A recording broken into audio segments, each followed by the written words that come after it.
Kuna watu wengi wananiambianga, na hata wewe ujiangalie kama unaweza ukakuwa na hii tatizo Zamzam, mimi tangu nikuje Gulf, hata mimi si ati ni wewe peke yako, hata mimi hii kitu uwaga inanipata. Na ni venye mimi najua hii kitu ikikaa, najuanga venye mimi naeleangu haraka labda kushinda wewe mwenye unaweza ukakuwa unapitia hii tatizo na ujui ni nini ndio nataka nikuambie. Guys, watu wengi wenye tuko Gulf, sasa wacha nijieke sisi, watu wengi wenye tuko Gulf na labda watu wengine wenye wako pande zingine zote zenye after hii video kuisha utajielewa vizuri kama uko na shida kama hii. Pesa yetu, waga tuna complain, pesa yetu haifanyi kazi. Tunafanya kazi miaka na miaka na tunashindwa pesa yetu inaendanga wapi. Unapata kunakuwa na emergency nyingi za ovyo, ama tu unapata hujui pesa yako inaenda wapi. Hata ukijaribu useme hii mwezi hata upangiliaje, lazima kuna kitu itakuja iswipe hiyo pesa yako. Hata unaweza kaa hivi uingie mahali uanze kuoda vitu, uode vitu, ukienda kuangalia umeoda, yani hiyo pesa imeisha hivyo, mwezi mwingine iende hivyo.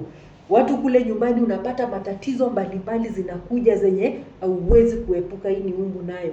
Unaona kuna hizi shida guys.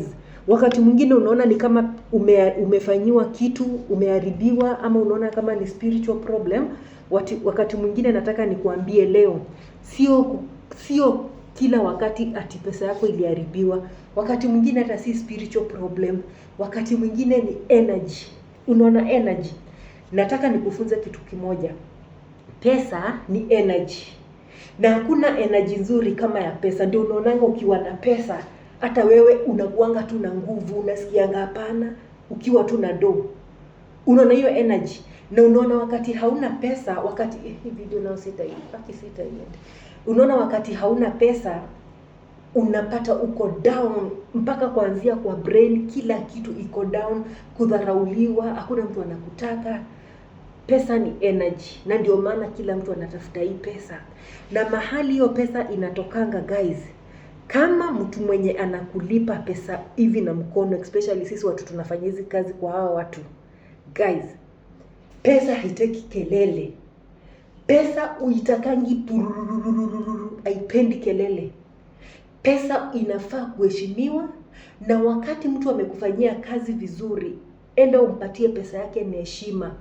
Sasa unapatanga watu kama sisi, ukiona nimejaa upele kila mahali umbo. Watu kama sisi wenye tunafanya kazi kwa nyumba, from day 1 mpaka 30 ni kelele, ngiri kelele, umefanya hivi. Wakati mwingine unapata hata the day mtu anakulipa, mtu anaweza kuja kurushia pesa yako hivi na kupatia pesa yako namna hiyo na madharau. Guys, hiyo pesa hakuna kitu imefanya. Hiyo pesa ameiharibu. Ama wakati anakulipa pesa, mtu anakuambia nakulipanga pesa nyingi na kuna kazi unafanya. Hiyo pesa already ameikas. Hiyo pesa hata ukishika hivi na mkono haitafanya kitu. Pesa itakangi kelele, pesa inatakanga peace, na pesa inatakanga amani. Si lazima kuwe na pesa nyingi ndio ufanye maendeleo. Pesa ni yenye iko na baraka na imebarikiwa. So unapata watu wengi sisi pesa zetu hazitoki mahali kuna peace. Ni kelele, fitina. Mwenye anakupatia hiyo pesa anakuchukia. Yes, unamfanyia job lakini hakupendi, atakangi kukuona. Akikuona tu hivi anakasirika, hata kama unamfanyia kazi aje. Na hii sasa iko kwetu sisi wenye tunafanya kazi za nyumba, tunajua watu wenye tunadilingi nao. Hata umfanyie mtu kitu aje, hata ikosoa. So hiyo pesa yako uchunge sana. Unaweza ukafanya kazi miaka 2 kwa hiyo nyumba na ukose kutoka na kitu. Na siku yenye unaenda Kenya, unaenda mtu kama mwenye hapo anafanya kazi, na sasa hizo mtu amekuharibu physical na spiritual, amekudamage kabisa, amekufanya unafeel uko down. Guys, unafanya kazi lakini hakuna ukai mtu mwenye anafanya kazi juu pesa yako hata haikusaidii. Hii ni kitu moja. Ni kama pesa za madeni. Unaona ule mtu analipangwa deni, unaenda unadai pesa yako, unapatiwa na madharau, mnagombana na mtu. Angalia hiyo pesa, hakuna kitu unafanyanga na hiyo pesa. So jichunguze mahali unafanya kazi na venye pesa yako unapatanga.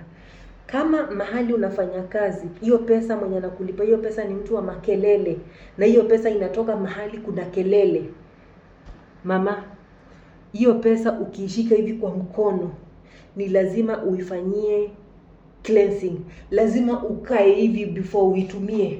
Lazima uongee tu na God. Waambie tu God, ebu niangalilie, ebu niambilie hizi pesa zangu ziende zikuwe zenye baraka. Lazima hizo pesa ukizipata tu hivi, lazima uzibless.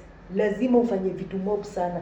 Kama sisi wenye tunafanya kazi kwa hawa watu wenye chuki binafsi, mtu anakuchukia hata ufanye nini. Yaani mpaka mtu unakaa hivi unashindwa, ama ni mimi mbaya? Sio wewe mbaya, ni mioyo za watu ziko hivyo namna hiyo. Unapata mwisho wa mwezi ikifika, mtu anaanza kukasirika juu anakulipa, anakasirika tu bure, hujamkosea, lakini juu ni mwisho wa mwezi anaanza kufura, anaanza kufanyisha vitu aziko ndio ukasirike. Sasa ajifanya amekasirika, alafu sasa anakupatia hiyo do utaenda kufanya nini? Hakuna kitu utafanya. Hiyo pesa the end of the day inaendanga hivyo, hata ujongi penye inaendanga. So jifanyie cleansing before upate hiyo pesa. Na mahali huko, kama pesa zako ziko namna hiyo, kuna vitu nyingi sana zenye unafaa kufanyanga hiyo pesa yako. Sitaki video kuwe mrefu, na msisahau kwenda kusubscribe my YouTube channel. Naitwa Zamzam Rehema. Kuna ma videos mob huko. Siku hizi sipostingi hapa sana. Siku hizi video tunazipelekanga juu tunataka pia, mimi nataka energy yangu iende huko. Energy yangu ikuja hapa kwa TikTok ni kama kudrain tu nguvu zangu. So pia mimi nataka pia hapa TikTok kelele, kutukano. Ndio unaonanga sometimes nitakuwa najikilenzi kila siku juu yenu guys, juu ya kutoa bad energy juu ya watu wa TikTok wenye wako na wanakuanga na akili mbovu. So endo ni support kwa YouTube channel. Watu wa YouTube channel sionangi wakiwa na hiyo time ya kuvurugana kama watu wa TikTok. So kama wewe ni msee mwenye mgentleman, enda YouTube tupatane huko.